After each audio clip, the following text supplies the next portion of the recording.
తిరుమలలో వెంకటేశ్వర స్వామిని దర్శించుకోవడానికి ముందు మనం వరాహస్వామిని దర్శించుకోవాలని చెప్పి అందరికీ తెలుసు.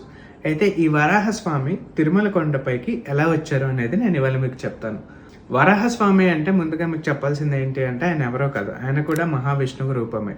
సో ఇంతకు ముందు కొంతమంది మునులు మహావిష్ణువుని దర్శించుకోవడానికి అని చెప్పి వైకుంఠానికి వెళ్ళినప్పుడు వైకుంఠం యొక్క ద్వారపాలకులు వాళ్ళని అడ్డగిస్తారనమాట.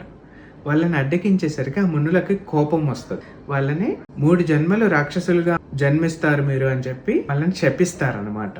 సో ఆ శాపం కారణంగా ద్వారపాలకులు ఒకానొక జన్మలో హిరణ్యాక్షుడు, హిరణ్యకశిపుడు అని రాక్షసులుగా జన్మిస్తారు.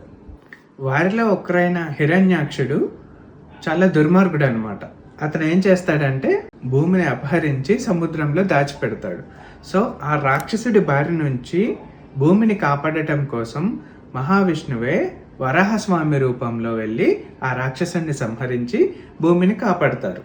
అప్పుడు బ్రహ్మదేవుడు మహావిష్ణువుని ఇలా ప్రార్థిస్తారు, స్వామి కలియుగంలో పాపాలు చాలా ఎక్కువ ఉంటాయి, వాళ్ళని రక్షించడానికి మీరు భూమి మీద ఈ అవతారంలో ఉండాలి అని చెప్పి కోరతారనమాట.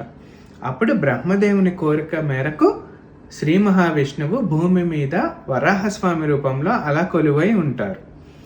ఓకే, ఇప్పుడు వెంకటేశ్వర స్వామి వరాహస్వామిని ఎలా కలుస్తారు అనేది తెలుసా? అది నేను నెక్స్ట్ వీడియోలో చెప్తాను.